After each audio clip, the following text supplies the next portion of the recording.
Hello everyone, my name is Moon and welcome to Umineko When They Cry, episode 8. So we finally made it to the final chapter, the final episode, and I just want to say thank you very much to everyone who has checked out the videos, watched it, and is still watching. Yes, thank you very much. And yeah, let's just start, I guess. Episode 8, Twilight of the Golden Witch. Good morning. This farewell is as sad for me as it is for you. I have prepared a goodbye party for tonight. A game competition will be included as well, so please feel free to participate. The difficulty is small, but not to be trifled with, as this will be the last opportunity. Why not take part yourself? Interesting. Let's see what happens.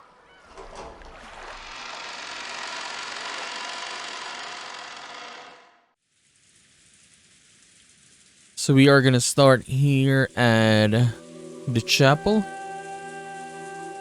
What is this music? She, he, and? Okay, that was a interesting, I guess, title for the music. Two silhouettes could be seen in the chapel. A big brother and a little sister. The big brother who would never return from that day 12 years in the past, and the little sister who waited all alone 12 years in the future. However, the big brother knew everything, understood everything. And the little sister knew nothing, understood nothing. So no matter how much time passed, the little sister remained as the girl she had been 12 years before. She remained a 6-year-old girl, forever. Her sobs into his chest finally subsided. Okay, let me just what do you call this? How do we change this again? Yeah, let's put this here a little bit. And then this. Okay. She quietly waited for his next words. After patting her head gently, the big brother fished around inside his shirt pocket. Then he took that out. いいかい、エンジェ、これを大事に持つんだ。これ、何？鍵？ A key. Butler took a large key attached to a necklace out of his pocket, then held it out to Enje. Ooh, that is a nice key. Look at that. Golden key. It was large enough to cover his entire palm. Little Angie probably wouldn't even able to wrap her hand all the way around it. The key glittered gold and had a beautiful intricate design. Its weight alone made it clear that this key was, it was something very important. Butler put the necklace around Angie's neck. これはエンジェだけの大切な鍵だ。何の鍵なの？ Oh, there it is. 使うべき時はすぐに来る。そしてエンジェが自分で決めるんだ。わかるね。Of course, she didn't have a clue what Butler was saying. But she did realize that he was telling her to take good care of this key. The key is for what? So Angie nodded at least in response to that part. In her hand, the key had felt heavy. However, now that it was around her neck, it felt as light as an ordinary necklace. How strange. さあ、行こうか。どこへ？ She had been sure that her brother was about to sit down. After all, just a second ago, he said he'd tell her what happened in Rokinjima. that day. She'd expected him to tell her here. あの日、あの島で何があったのか。お兄ちゃんがそれを聞かせてくれるんじゃないの？聞かせるとも。話してエンジェに聞かせる。でもそれはエンジェにはただ話を聞いているだけには感じられないかもしれない。それはどういうこと？エンジェが本当に望んでいるのは、あの日あの島であったことを知りたいんじゃない。What he really wants isn't to know what happened on that island that day. Maybe it's why it happened. So he does understand after all what happened on that island that day. Trying to answer the question was all I was capable of, so I wished for nothing more. But if I could, I'd want to go there. To that island on that day. To Rokinjima on that day I couldn't go to the Oshiromiya family mansion. To mom and dad, yeah, they're very great people by the way. To all the cousins, all the relatives, and everyone else. I want to go back to that island on that day. So I remain the way I was on that day. My heart and soul stuck as a 6 years old forever. 帰りたいの、私は。わかってる。お父さんとお母さん、お兄ちゃん、みんな。So does Angie has the same voice actor? I mean, I think it's the same voice actor, right? Yeah. But yeah, obviously they made her voice as a much younger kid. 私はみんなのところへ帰りたい。だから招くことにしたんだ。お兄ちゃんはもうゲームマスターなんだ。ゲーム版のすべてを知る者だけがゲーム版を開き駒を招くことができる。だから俺はエンジェをゲーム版へ招待する。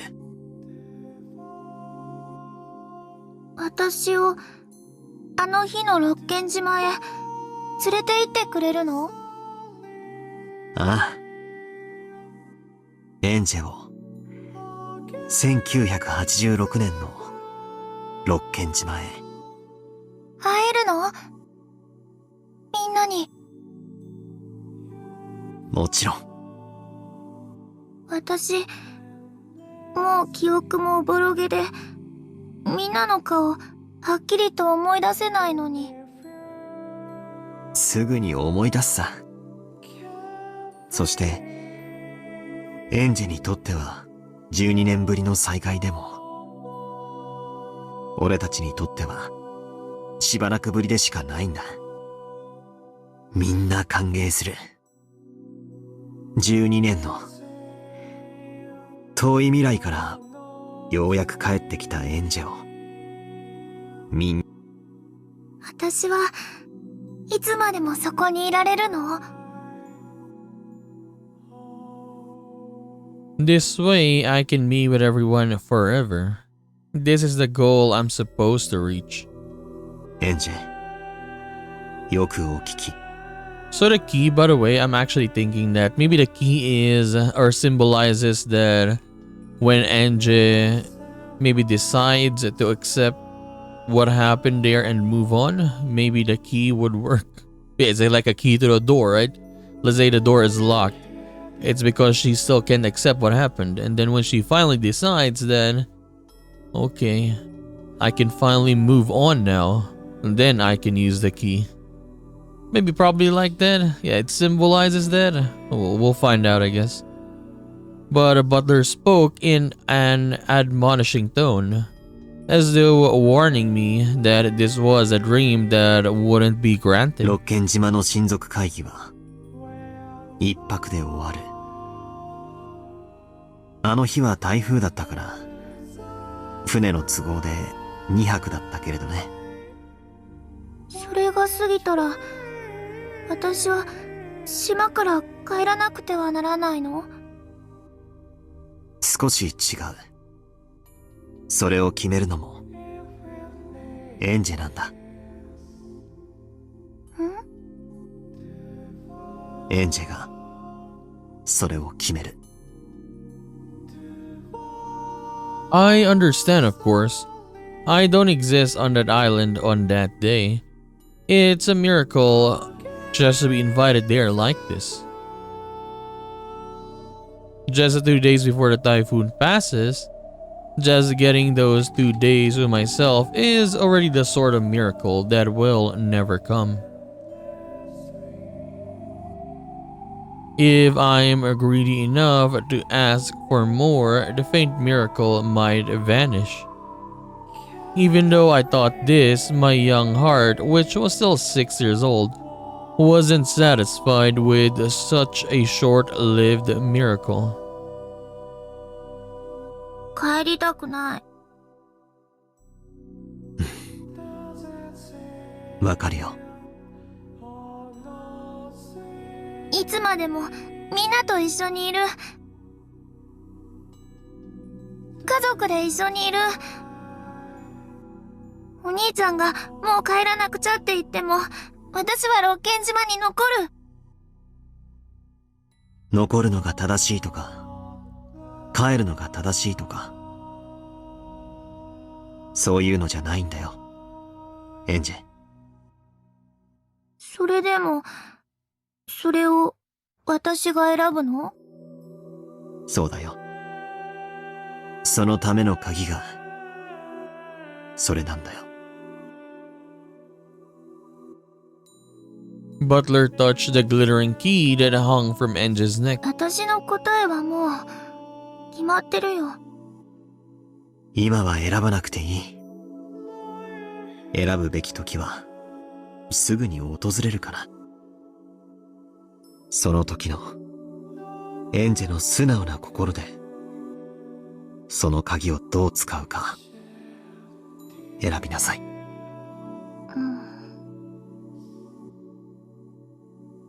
お兄ちゃんの言うことなんか何も聞かなくてもいい。エンジェのわがままなように答えを決めても構わない。でももしもエンジェがいい子でお兄ちゃんを信用できるなら。信用できるなら？お兄ちゃんの言うことはすべて信じなさい。すべて信じる。それがエンジェにとって一番いい選択になるから。お兄ちゃんの言葉に耳を傾け、そしてすべてを信じなさい。Listen to your Oni-chan. できるかい？わかんない。それでもいい。信じたいものだけを信じればいい。それもエンジが決めていいんだよ。お兄ちゃんを信じないと、この夢は覚めてしまうの？そんなことはない。だから安心していいよ。For some reason, Angie was suspicious of her brother and scared of him. Her wish was to remain on the island that day together with her family forever. She was afraid that when she got her 2 miraculous days, her brother might tell her to be satisfied with that and return to 12 years in the future all alone. さっきも言ったと思う。残るのが正しいとか、帰るのが正しいとか、そういうのはないんだよ。それをエンジェが決める。そしてそれは今すぐ決めなくていい。そのどちらかの選択を誰も強要しない？もちろん。お兄ちゃんは私に未来へ帰れなんて言わない？お兄ちゃんはエンジェに選んでほしいある選択がある。それをエンジェが自発的に選んでくれることを望んでる。だから望んではいるが、エンジェの選択は尊重したい。私もさっき言った。私の答えはもう決まっているよ。俺もさっき言った。今はそれを選択する時じゃない。それはいつ？その鍵がいずれ教えてくれるよ。The large gold key hung from Angie's neck. Her small hand held it tightly. By the way, if you watch Castlevania Nocturne, like the new Castlevania animated show, there was a character there that is always singing, a night creature that is always singing, and this music that we're hearing right now, yeah, it keeps reminding me of that character in that show.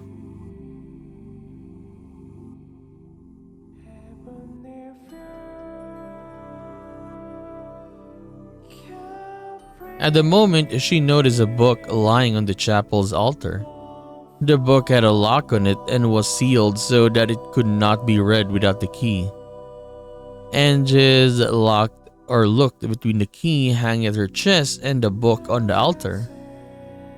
あの本はこの鍵で開くの？あの本はダメだ。 Ooh, he got angry. His sudden forceful response made Angie flinch. Butler, realizing he had scared Angie, softened his expression. さあ、行こう。1986年10月4日に。うん。Butler held out his hand and Angie gripped it tightly. Then they started walking. That's such a nice picture, I guess. Yeah, look at that. How brilliant light lay beyond the chapel's door. That blinding light peeked in through the cracks around the door. The brother and sister began to walk through to the other side.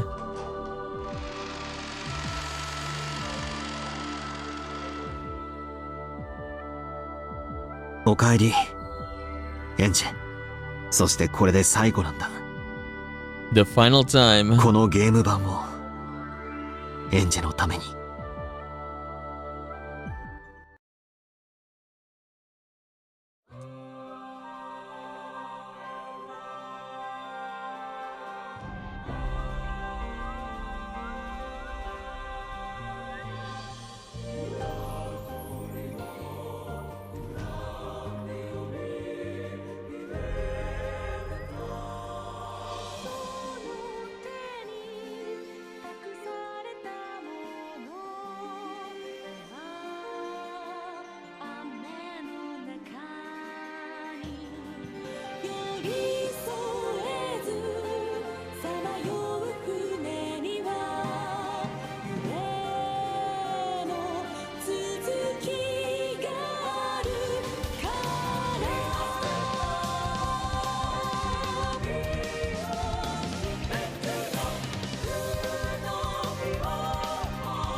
Jesus, why did we start like this? 落ちる落ちる落ちるうわ Hey, come on, Butler. Once again, Captain Kawabata's ferry boat, the Rokinjima, cut across the sea, perfect in form.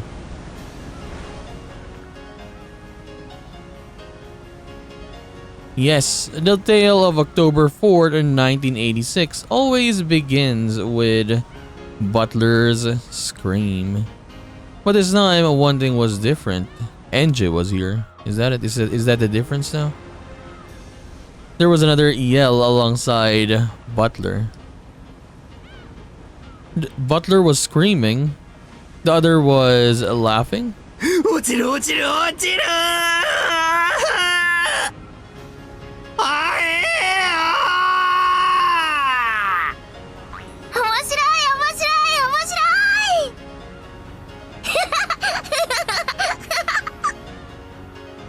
バトラ変な顔変な顔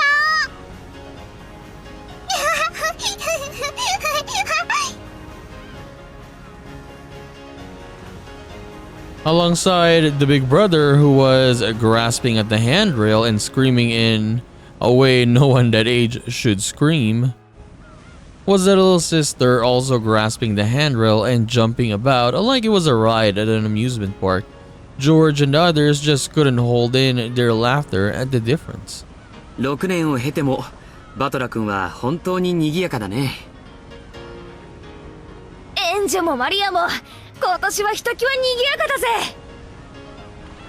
いとこ5人が全員揃うのってひょっとしてこれが初めて？あれそうかな。なるほどね。今年はこれまでになく最高に賑やかってわけだ。ジョージの兄貴これ早すぎねえか頼むよ船の人に言ってスピードを下げてもらってくれ The driver. こんなので早すぎなんてバトラ情けないバトラ情けないヘンジェもっと早いのがいいもっともっ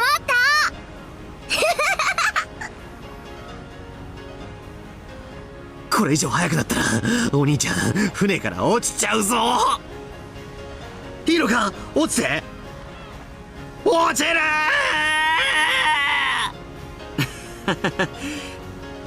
多数決の結果バトラ君の速度を下げるという提案は却下みてえだぜ。 Rejected. ほら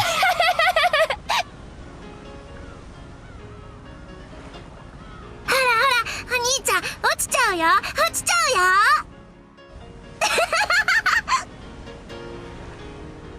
怖がりのバトラはくすぐりの刑だ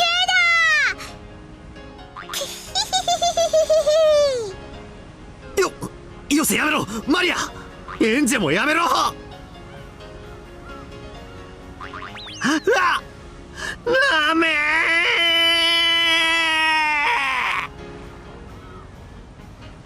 よかった。エンジェの体調心配だったんだけど。 Man, like seeing this too. After what happened in episode 7, I don't like them. 一人だけ留守番じゃ気の毒だしな。無理にでも連れてきてよかったぜ。直前に大きく体調を崩したって聞いてたけれど、それが今朝になったらケロリよ。子供って本当にすごいわ。緊張が体調に出るタイプなんやろな。そういうのはいざ当日を迎えるとケロッと治ることもあるもんや。いとこ5人ではしゃぐのが楽しくて楽しくて仕方ないんでしょうね。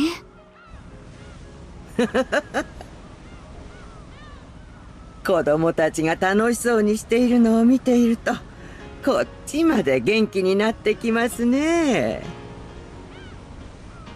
The adults smile as they watch the children play around. Angie, who had gotten very sick and who everyone had thought would be absent, made a miraculous recovery. Thanks in part to her strong desire to join in, she had come along to the family conference with the others. And so, for the first time ever, all 5 cousins were gathered together. October 4th, 1986 became a day like no other. So a different start because yes, Angie is here.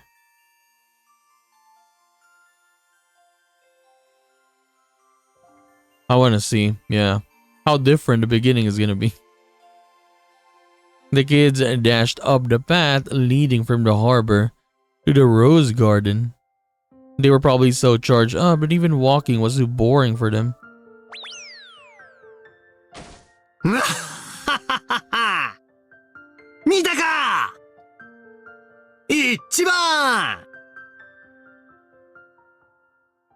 Butler was the first one to reach the rose garden, which was the goal. Apparently he was trying to make up for the dishonor he had suffered on the boat by proving his superiority on the land. A short while later, Angie and Maria reach him in a dead heat. Maria が2番エンジより速い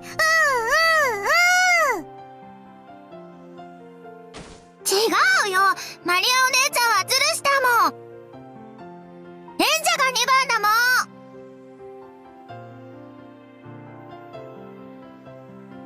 The 3-year gap between Angie and Maria was large, especially since both of them were growing kids. It was only natural that Maria was faster, but Angie seemed to be complaining about a shoulder bump at the start line. Maria Onechan cheated, so she gets last place. Teacher always says you get last place if you cheat, protested Angie. ほらほら喧嘩するなってそれにしても二人とも本当に速いなこんなに走ったのはずいぶん久しぶりだよ。ああ、風が気持ちいいね。ジョージの兄貴は運動不足じゃねえの？毎朝の遅刻レースに鍛えられてりゃ誰だって足腰は強くなるもんだぜ。つまりその足の速さは朝寝坊の証ってわけだね。お兄ちゃんはお寝坊なの。今朝も起きなかったからエンジが起こしたんだよ。ストンピングからフライングエルボー。最後のトップロープからのボディープレスは強烈だったな。起きるどころか永遠に起きれなくなりそうな目覚めだぜ。Honestly, seeing Angie right here, as she's smiling, being very happy. So we read the confessions of the Golden Witch, right?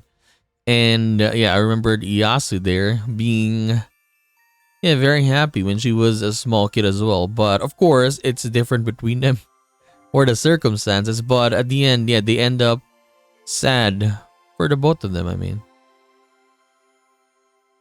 面白そうマリアもやるマリアもや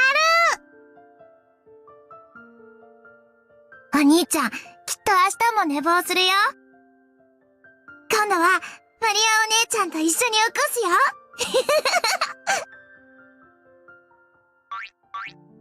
今夜は夜更かしは大概にした方が良さそうだね。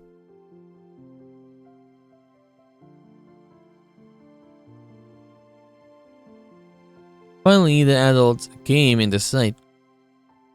The cousins wave at them, urging them to hurry up. And Angie and Mario were so excited that they could hardly wait. Just by having all 5 cousins together, just by adding Angie into the group. Look at how energetic this day has become.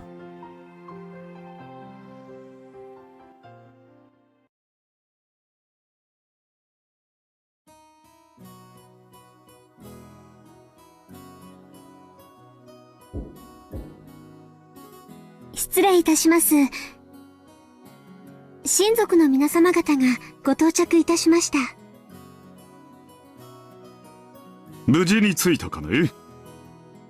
では私は親父殿に伝えてくるとしよう。皆さんは今はゲストハウスに？ So is Kinzo gonna actually come here? はい。荷物を置かれましたら、こちらへ挨拶に来られるとのことです。You can even see Kanon smiling. わかりました。カノンは皆さんのご案内を。シャノンは紅茶の準備を急ぐように。かしこまりました。奥様。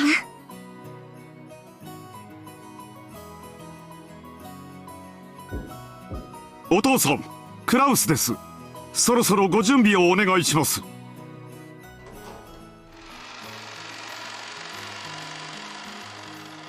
After Krauser knocked on the door, it opened from the inside. おや、南條先生。親父殿は？ご安心を。もう着替えておりますぞ。He's changing. ただ少し緊張されているようですな。誰が緊張しているというのか。お気に入りの片翼のネクタイピンが見つからぬ。 Okay, it seems like Kinzo is different in this one. Kinda a little bit, I guess. だからいつも夏希に言っているのだ。勝手に物の場所を動かすなと。Apparently Kinzo had been running around for some time just because he couldn't decide on a necktie or a tie and a pin. Kinzo felt that dignity of the family head must always be preserved, usually made a big deal about the head's attire being equally dignified. Okay. That start is a way too different. もうしばらく時間をいただけますかな。準備ができたら下へ参りますので。わかりました。南條先生、よろしくお願いします。お父さん、そのネクタイピンでもよく似合っていますよ。そのネクタイピンとは何か。そのとは年に一度しかない親族会議の日であるぞ。妥協など許せんぞ。あのネクタイピンでなくてはダメだ。 He's crying now about a necktie. どこだどこだどこだ。金蔵さん、その引き出しはさっき調べたでしょうが。It's kind of weird and funny seeing Kinzo like this. Yep. それに素晴らしいネクタイピンをいくつもお持ちのはずだ。今日というお日柄に合わせてふさわしいものをセレクトするのもおしゃれの見せ所ですぞ。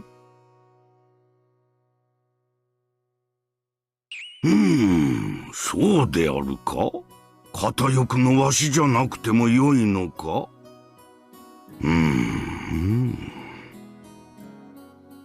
As the crowds watched Nanjo calm Kinzo down, he started finding it hard to believe that this doctor wasn't his own mother. Well, it was always like this.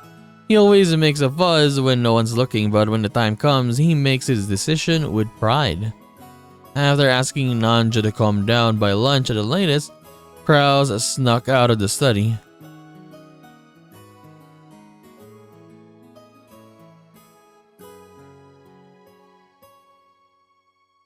どうです？いい香りでしょう。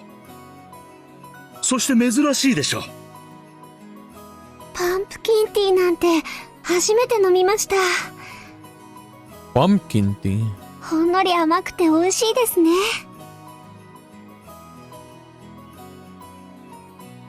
As one step in preparing the tea for the guests, Goda let Shannon try a bit first. Until then, Shannon had thought that it would be outrageous for a servant such as herself to drink the same thing as a family and their guests. However, according to Goda, that kind of thinking was a mistake.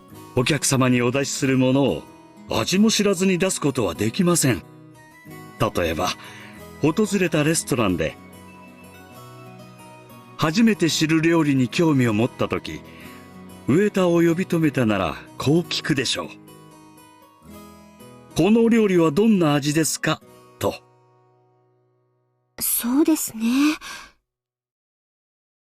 そこで食べたことがないから知りませんでは、なんだかおかしな話ですものね。そういうことです。給仕に携わるものならば、お客様にお出しするお茶やお料理の味については熟知していて当然なのです。それに自分で飲んで美味しかったお茶ならお出しする時にも自然と嬉しくなってしまうものですしね。その通りですね。こんな美味しいお茶ならぜひ皆さんにも飲んでもらいたいって気持ちになります。だからこそ私たち使用人はあらゆるお料理の味に熟知しなければならないのです。Honestly, the start of this episode is kind of like a start of an Higurashi episode where it's all fun. Yeah, it feels like that because it's been a while, I suppose, that it was like jolly, just happy in Umineko. I mean, this answer arcs. But it's a nice feeling, and the music as well. だから私がひょいとつまみ食いをしてしまったとしても、それも使用人の務め。役得であり、仕事であるわけです。わかりましたか？はい。準備ご苦労。お茶の方は問題ないか？ああ、源氏さんもぜひ飲んでみてください。ハロウィンらしく、今日はかぼちゃの紅茶ですよ。Halloween? 後でもらおう。もうじき、親族の方々がお屋敷にいらっしゃられる。お子様方もご一緒しそうな雰囲気だ。はい。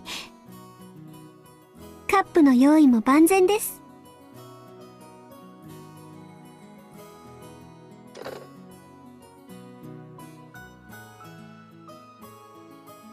Genji, who was standing right beside it, swiftly picked up the receiver before the second ring. Shannon and the others always thought Genji looked like a samurai when he did this. わかった。粗相のないようにご案内を。After giving that short response, Genji set the receiver down.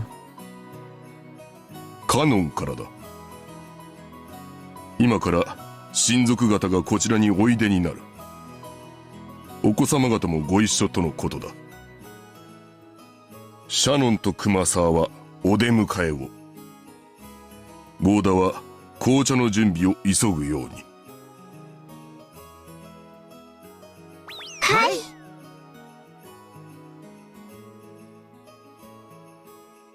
The family conference. It was the largest event of the year for the servants. They were all excited and determined to make it through together once again this year.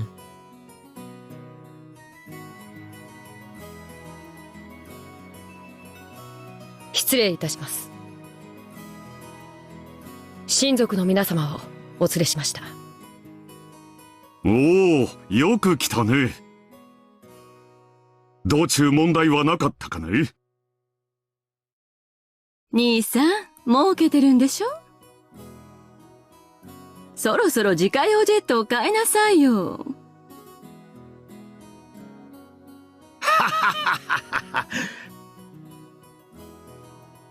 今回の機内も後ろ宮家しかおらんかったからな。エンジェちゃん、来られてよかったですね。体調が悪いから欠席するかもしれないと聞いて心配していたのですよ。ご心配をおかけしました。今朝になったら急に元気になりまして。お腹痛いのどっか行っちゃった。お腹をぐるぐる時計回りにさするの。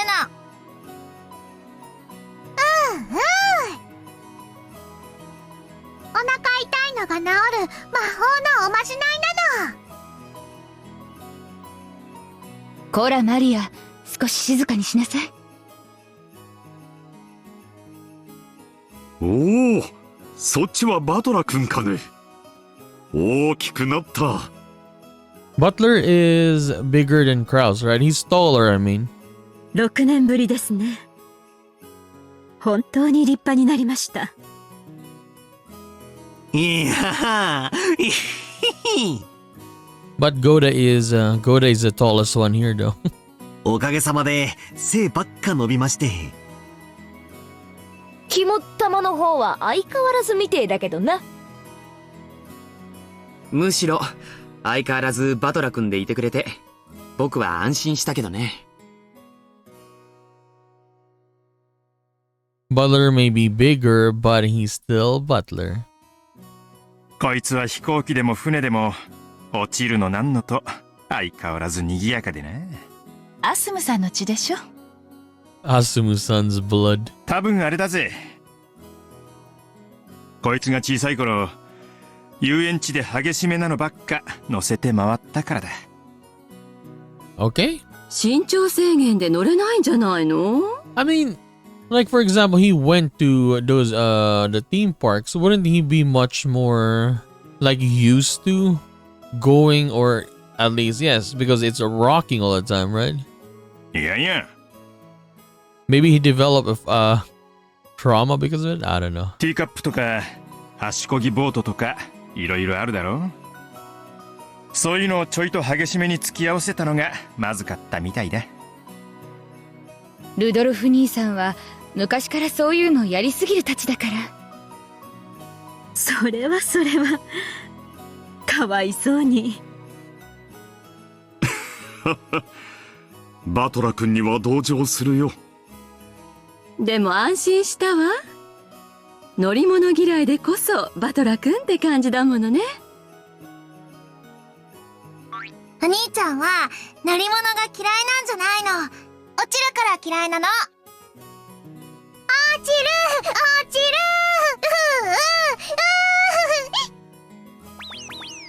こら走り回らないの。マリア、お姉ちゃんでしょ。 You're one of the big cousins now. お手本を見せなさい。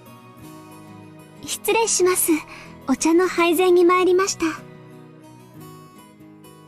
Shannon, a pleasant aroma followed Shannon as she came into the room, pushing a servant cart.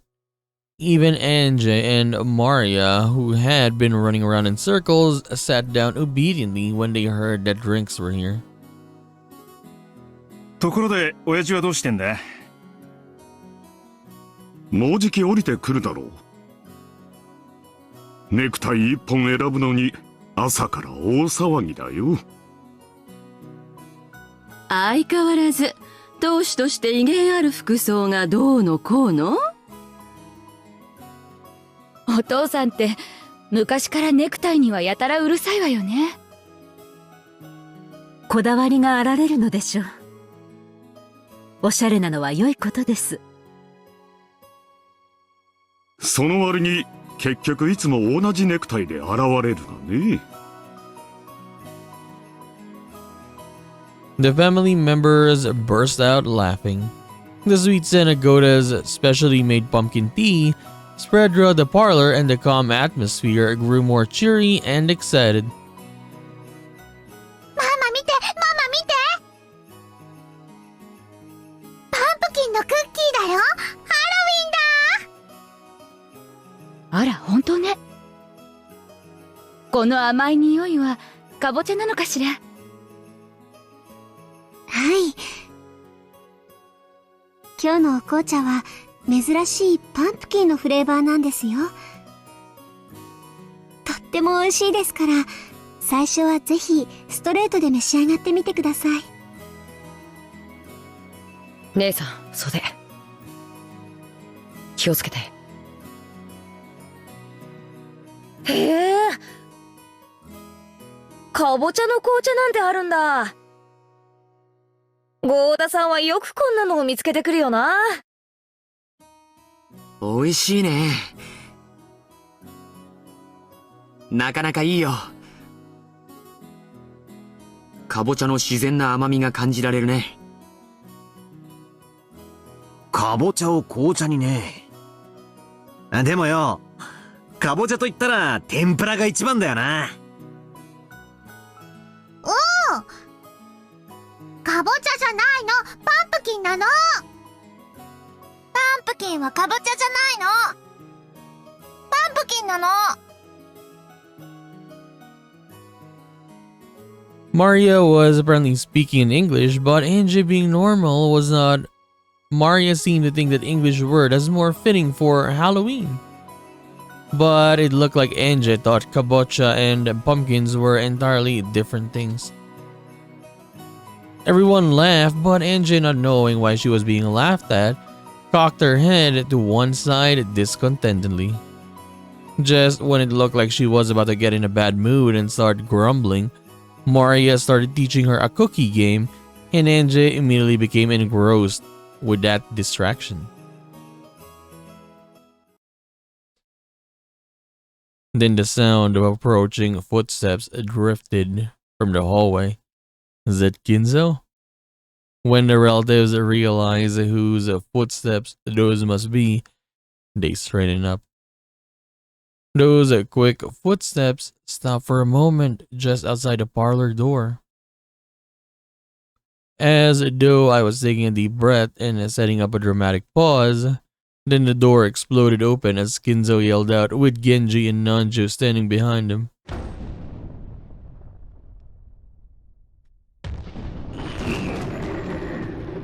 Happy Halloween! This is so weird. And trick or treat! Trick or treat!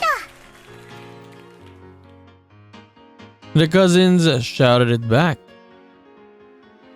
The adults returned the greeting too, looking embarrassed and refusing to meet his gaze. Angie alone stood there with her mouth open, unable to comprehend what had just happened. よくぞ来たぞ我が孫たち。お菓子をくれなきゃいたずらしてしまうぞである。ほらマリア。おじいさま、ハッピーハロウィーン。今年はすごいの、驚いて驚いて。Maria picked up a present that had been hidden behind the sofa. Come to think of it, all of the relatives were now holding similar packages. ほら、エンジェも。これをおじいさまに渡して。Kiri handed Angie a neatly wrapped present. おお、マリア！いつもありがとう！おじいちゃんは嬉しいぞ！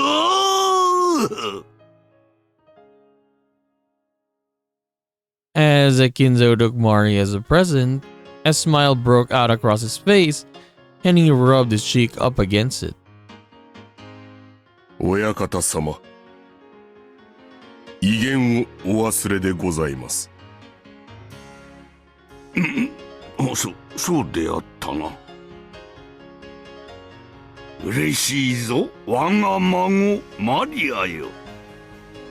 お菓子をくれたので、今年はいたずらは勘弁してやろうぞ。今度はおじいさまの番。お菓子をくれなきゃいたずらしちゃうぞ。心得ておるぞ。源氏。こちらを。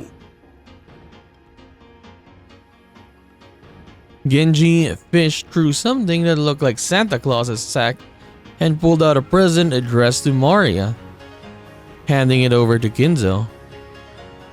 あれマリア、おじいちゃんからのプレゼントであるぞ。これはかわいいぞ。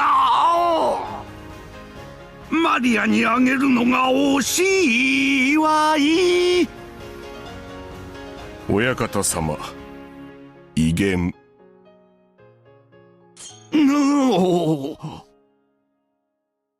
これは後宮家当主からのマリアへのプレゼントである。これはそのかわいい。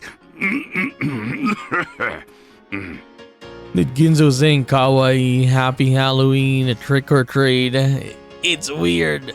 後宮家の貫禄にふさわしい品であるぞ。心して受け取るがよい。ありがとう、おじいさま。大好き。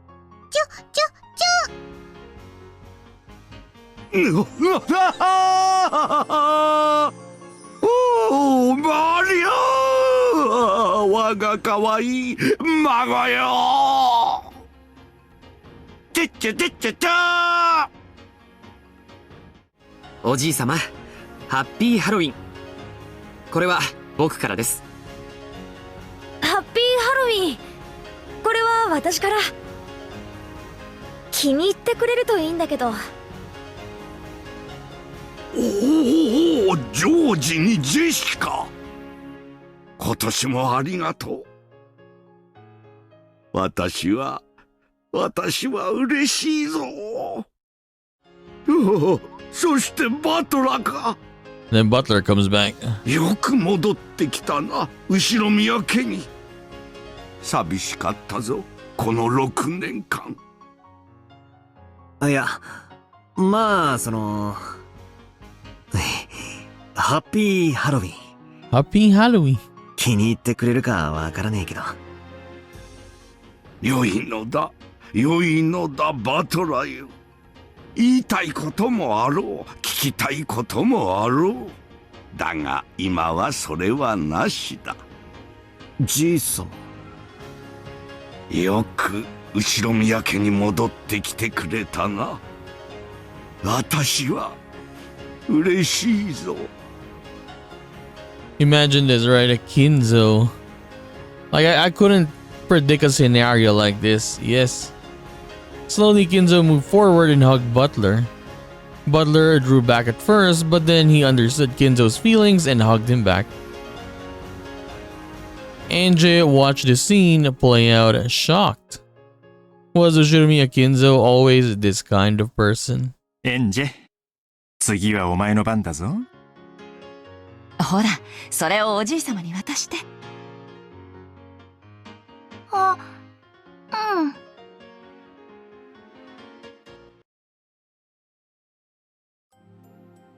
Angie didn't have a clue what was going on. She took the present her mother had given her and walked forward timidly. Kinzo's face, which had looked so cheery a second ago, suddenly became stern as soon as Angie stepped forward. No, it didn't become stern. That expression was one always worn by Kinzo inside Angie's mind. This was Ushirimiya Kinzo. He was a fickle, short-tempered, and always wore a stern expression on his face. This was the most terrifying person in the Ushirimiya family.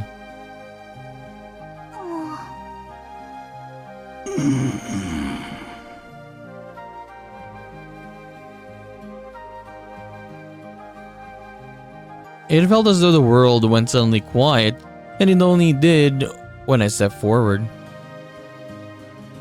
Why? Why only for me? But isn't this how it should be?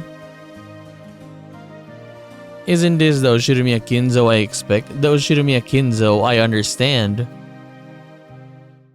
I was like a puppet carrying a tea tray. I walked forward, bewildered with the present held out in front of me, and stopped in front of Kinzo. Without letting his expression change in the slightest, Kinzo slowly reached out and touched the present.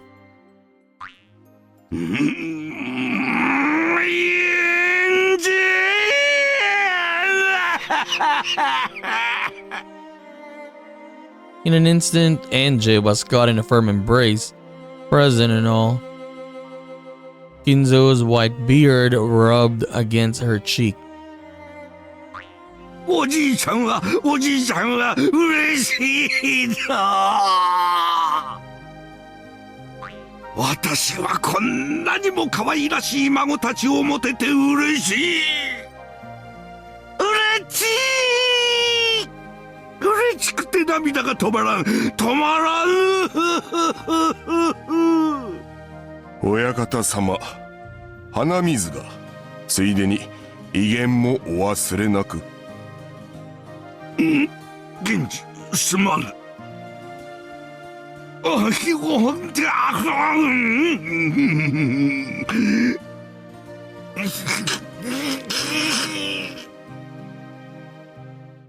He didn't look like he could possibly be anyone other than a kindly grandpa overcome with tears at his grandchildren's gifts. ありがとう、エンジ。聞けば体調が悪いのに無理をしてきてくれたそうだな。おじいちゃんは本当に嬉しいぞ。さあ、お前にはこれだ。He pressed a large gift box in Angie's chest. She finally realized that all of Kinzo's presents were wrapped differently and in boxes of different sizes. エンジには何だろうな。毎年じいさまが誰に何を送るか自分で考えてるそうだぜ。これだけの大人数をよくやるもんだよな。毎年自分で。He does. What every year? He picks what himself? The bizarre ceremony happens every year. The cousins were all happily chattering about what their Halloween presents would be this year. Maria came up to Angie and suggested that they compare the weights of their presents. But for some reason, Angie just stared blankly. After that, the adults also handed their presents to Kinzo one by one, receiving a gift in return, along with the considered words about their health and questions about how they'd been doing recently. And then after watching to see all the exchanges that had been completed, Goda appeared and announced that lunch was ready. そうか、準備ができたか。さあ、一同諸君、ゴーダ自慢のランチに舌鼓を打とうではないか。さあさあ、食堂へ移動しよう。どうぞ皆様、ご案内いたします。プレゼントは私どもでゲストハウスのお部屋へお運びいたします。どうぞ置いたままでお食事に向かわれてください。Their relatives stood up, leaving their presents where they lay on the tables and sofas, and followed Kinzo out of the parlor. Only Angie remained there, stunned, as she clutched the present Kinzo had given her.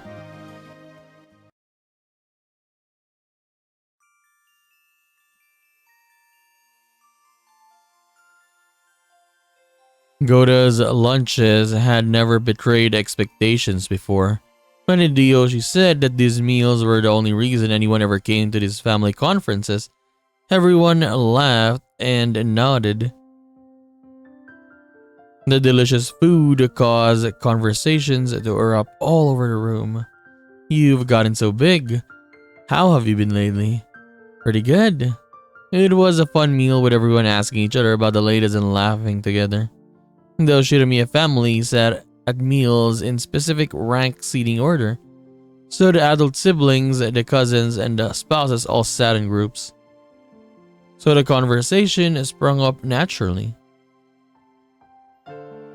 Angie had withdrawn slightly from the cousins' chat and was looking around the dining hall. What are Kinzo and the adult siblings doing? Their conversation seemed to be peaceful and fun.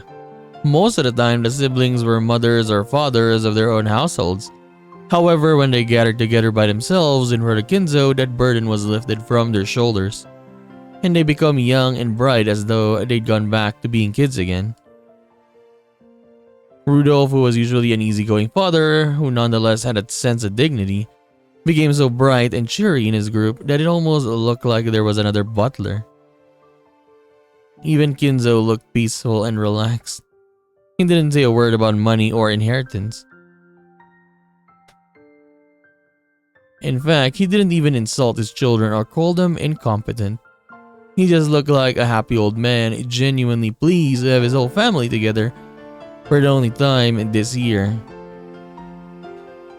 The group of spouses was just harmonious, Nanja being there. The mothers kept bringing up problems with education and the household matters as well as family health issues. Hideyoshi and Nanjo happily joined in on their conversation. And what about the cousins? There was no way such an enjoyable meal with such a fun group of friends could fail to be raucous. Maria was in her element, showing off her knowledge of Halloween trivia. George and Jessica would nod in understanding. Butler would say something stupid and Maria would laugh at him. If I wanted, I could easily join in on the conversation. And if the dessert caught my attention, I could easily slip out of the conversation too. It was happiness, both fun and natural. I felt like waking up from a daydream to be greeted by the rays of the springtime sun. 天気予報によると今夜あたりからだいぶ崩れるらしいな。台風らしいからな。こりゃ今年も一泊じゃ済まなさそうだぜ。私は一向に構わんぞ。一泊と言わずいつまででも泊まっていくがいい。可愛い孫の顔が何日でも見られるなら私は毎日雨乞いをしてもよいぞ。よしてよ、仕事があるんだから。お父様が島を出ればいいんじゃない？そうすればもっと好きな時に孫の顔を見られるでしょうに。確かに風情はあるが離島の暮らしはそろそろ答えるんじゃありませんか。都会はうるさい。私の家族だけしかいない静かな島が一番だ。私はここを気に入っている。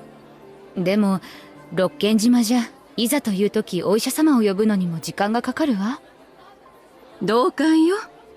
もうお父様も年なんだからせめて新島に引っ越すべきだと思うわ。私はもう老いた。家族だけに囲まれて静かに暮らしたい。I want to live in peace, surrounded only by family, and then move to Nijima, right? Because yes, you're on an island, and then your kids, your grandkids, barely go there. そして私は幸せ者だ。If you're in Nijima, it would be much more easier for you to go to your kids. それを実現できるこの島があるのだから。I mean, but then again, yeah, I guess Kraus, Natsui, and Jessica are still here, so I guess. お父さん。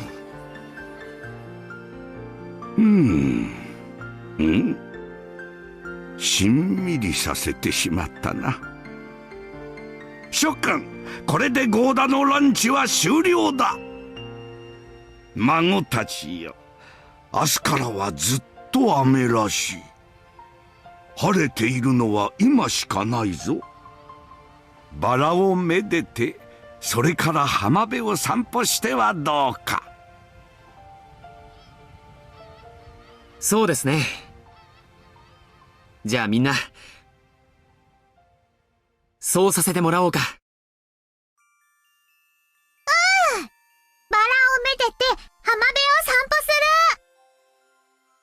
貝殻拾いしてガラス拾いもする。ガラス拾い？なんだそりゃ、危ないな。ガラスのかけらが波に現れて丸くなって綺麗な石になって流れ着いてるんだよ。忘れたかよバトラー。昔一緒に拾ったろ？ああ、あれガラスのかけらだったのか。I mean, they're beautiful, yeah. But if they went inside your foot, that ain't beautiful. 俺はてっきりそういう綺麗な石なんだと思い込んでたぜ。That hurts. エンジはガラスの石見たことある？ない。じゃあ行こう。マリアが教えてあげるよ。行こう。でも早い者勝ちだよ。マリアが全部拾っちゃうなら私も負けないぜ。誰が一番綺麗で大きなガラス石を拾えるか競争しよう。やれやれ。ここは一つ童心に戻るとするかな。負けねえぞ。じゃあ僕たちは浜辺へ行ってきます。いとこ同士のんびりしてくるがよい。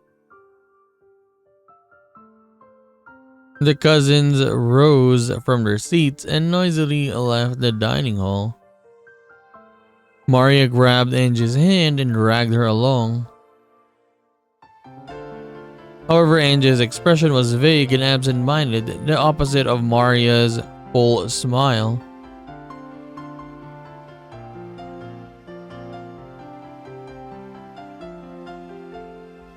This is so nice. The start of this episode is kind of like what if, right? What if everything was okay, everything was good?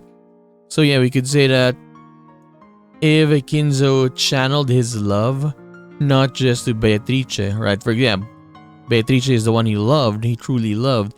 But when she died, what if he channeled it not only to the kid or the second Beatrice, but to everyone, right? All his kids, his other wife.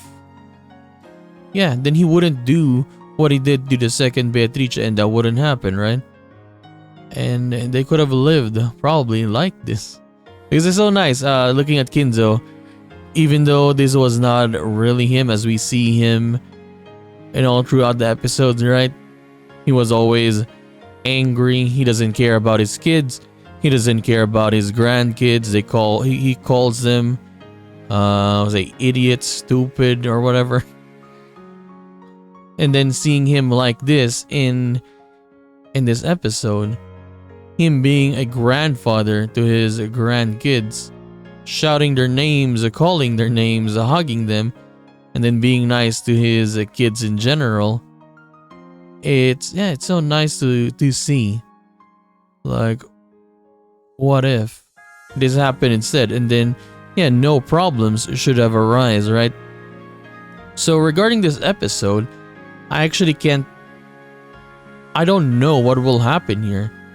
If they're acting like this in the beginning and everyone is just happy, what is gonna happen, right? It's hard to theorize, at least right now. So, by the way, so we read a manga panel last time, The Confessions of the Golden Witch, right?